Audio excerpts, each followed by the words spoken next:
P-O-G, P-O-G, pog. P-O-G, P-O-G, pog. Ponder on the ground. You can't hear every sound. You see every wonder I go. Everybody knows the birds singing in the trees.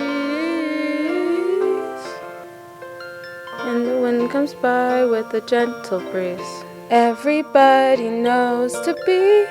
Come along and sing along with P-O-G. P-O-G, P-O-G, pog. P-O-G, P-O-G, pog.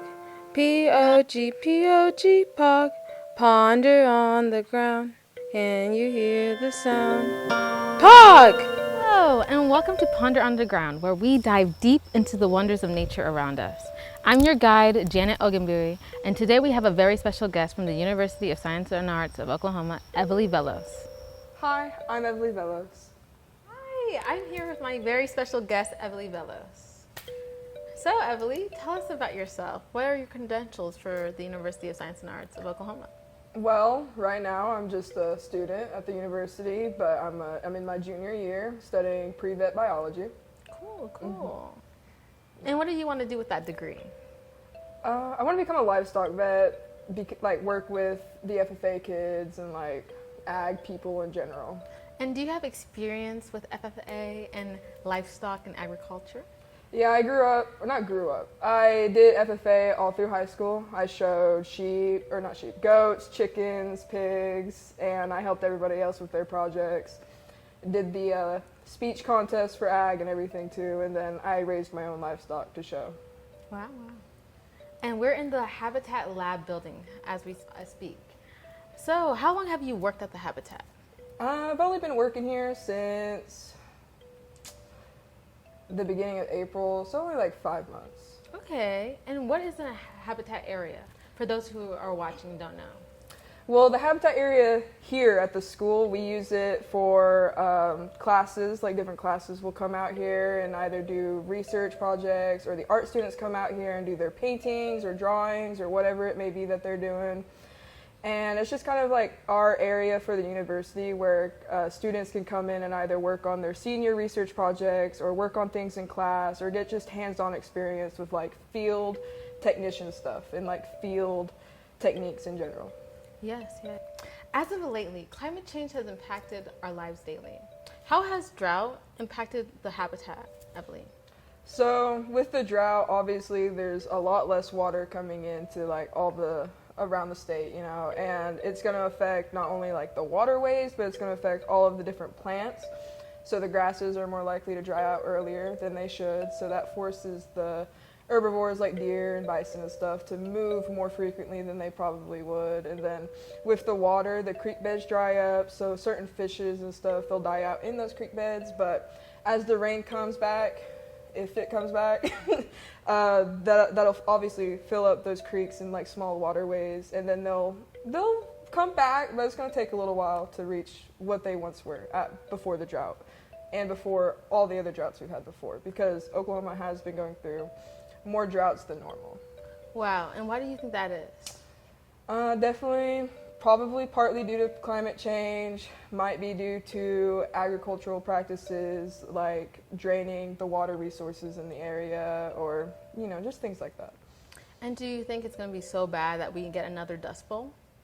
If people don't maintain their agricultural land, their crop fields and their different pastures, because after the Dust Bowl, they mandated it to where you had to have cover crops when you didn't have your main crops, and the cover crops allow us to keep that soil in one place, so it doesn't get blown away by our very strong winds here in Oklahoma. That's good. Mm-hmm. And what do you think the differences are in morning, afternoon, and evening time in the habitat? Well, in the morning and evening, the animals are generally more active because that's when it starts cooling down, and that's when they start moving more, just because it starts cooling down. And then in the daytime, midday, they're generally just resting or trying to avoid the heat. And if they are out and about, it's for foraging purposes. Wow. It's scary out there because there's so many other species that could become their predator, mm-hmm. and they become the prey. It's scary. But Switching topics, what are your favorite animals you see out in the habitat, or what are your most scariest ones you've seen? Well, I've never really seen anything scary out here in the habitat because, well, I don't really get scared too easy. So if I see anything that might be scary, I don't bother me, no. But as for my favorites that I have seen, I love seeing the deer. When I do see them, it's very rare. But when they come out and you like spook them and they run out, it's great just watching them run through the grass because it's all majestic and everything. And yeah, it just reminds me like why I like being out in nature. Wow, yeah. That's good. I haven't seen anything like deer, but I've heard there's a new species coming in. Well, do you know what that species would be? Yeah, so right now the science department is working on bringing in turkeys to the habitat area in order to help the breeding population in Oklahoma, because Oklahoma is having a pretty harsh decline in their turkey populations. So we're trying to bring in turkeys here so they can breed here without too much of a hassle from like predators or people hunting them and stuff like that. And do you think overhunting, same for overfishing, is a problem in Oklahoma? It definitely has become more of a problem as more people have started poaching and doing things like night hunting. So they'll like blind the deer or they'll blind the animals that they're shooting, and like they'll just shoot them while they're standing still. So it's not fair for the animals at all. And it's definitely becoming more of a problem as people are not wanting to pay for their proper licenses, which go to help maintain the hunting grounds and the fishing grounds and all of that. So it's good to buy hunting and fishing licenses because it helps support the wildlife in the state. Oh, yes, it's really good. And we should reform and establish a place like a refuge, like the Wildlife Wichita Mountains Refuge, for places in smaller towns to help the ecosystem rebuild and help the animals that live in that environment. Yeah, definitely. I think smaller areas of like protected regions where hunters can't go or where fishermen can't go would definitely help support the wild populations that are already out there, as it gives them like a safe place to breed and raise their young and stuff like that. So I think that would be a good idea. Yeah. And switching topics, how do you feel about the ivy and the other plants out here in the habitat? Well, so in the habitat area, there's a lot of different plants, and there's obviously a lot of different native grasses and native trees out here, but I mean, a lot of it, it's not, I mean, it's nice to have, like, but the poison ivy and the poison sumac and the poison oak, which are all three here in the habitat area, can be a little hard to distinguish sometimes, and then obviously walking through it is not the funnest experience.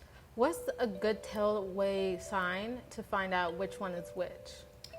So your poison oak is going to look most like your oak leaves, like off of an oak tree. And all of these poison species, like these poisonous, like itchy species, the poison ivy, poison sumac, poison oak, they all look oily. Their leaves look oily because that's what makes you itch, is the oil on the leaves. And then with your poison ivy, it looks pretty similar to some of like the other creeping vines, like the Virginia creeper that we have out here. But the biggest way to tell it's poison ivy is the three leaves. So it'll have three leaves together on each like stalk, and that's how you tell. And they're normally in very shadowy, like shady places. And then the poison sumac, I don't have a lot of experience with personally because I've never actually like seen it in person, but it kind of looks like a cross between the poison ivy and the poison oak. And do you think three leaves, is there a rhyme for it? There definitely is. I just can't remember it at this moment. Yes, okay. And can you explain what an invasive and native species are?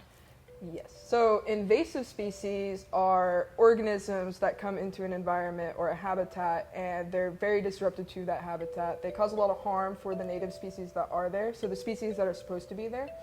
And this can be like, you know, like the Burmese pythons out over there in the Everglades. They're eating way more than like most of the other snake species out there would, and they're able to eat larger prey animals, so it's just causing big problems there like that. But same thing can go with plants, invasive plant species. Like here we have honeysuckle, which isn't native, the Japanese honeysuckle, and it outcompetes native trees, and there's not a whole lot of that it offers for the native species here, so it kind of just gets in the way of everything and takes up resources that the native animals and native plant species could be using instead. And do you think that humans as a species are invasive to the world? Because we cause destruction, we don't really repair or heal things. I know some people are trying, but we haven't seen much progression in that since time has begun.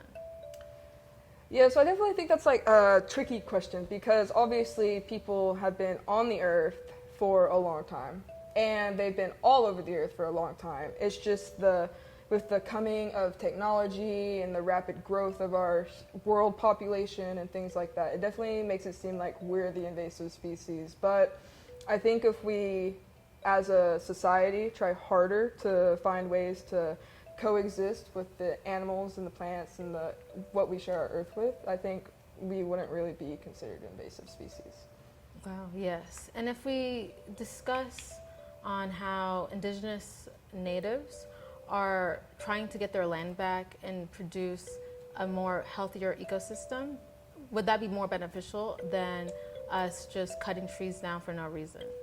Deforestation. Yeah, that's definitely more beneficial than deforestation because deforestation, a lot of the times it's in like old growth forests. So like forests and trees that have been there for a long time and are really big. And but with like the Native Americans, they work with the land, they don't work against the land. So it definitely. Yes. How do you reduce or contain invasive species? So it definitely just depends on the invasive species because obviously if it's like a vertebrate, like the snakes in the Everglades, people will go out and like catch them and then either kill them or like, just try to maintain the population that is there and that isn't supposed to be there. And same thing with like the lionfish down off the coast of Florida because they're invasive over there. People get paid to go out and harpoon and like shoot them and catch them and then they bring them in for like a bounty. But with plants, you can try and do control burns or you can try to pull them out or there's a lot of different ways to try and manage plants. And then with insects, it's definitely a little harder because they're so small and they reproduce so fast and so many. Wow. So you can try like different types of traps or you can try and do like poisons that might work, but then the poisons can go into the soil and like ruin the soil quality. And it just depends on the species for sure and how the place they're trying to manage is being ran as well. Wow. Mm-hmm. Speaking of wild nuisances such as grass, insects, and bugs, how do you maintain the habitat in such a good condition? So the habitat area is mostly allowed to just grow as it is and like if it was like just a wild area.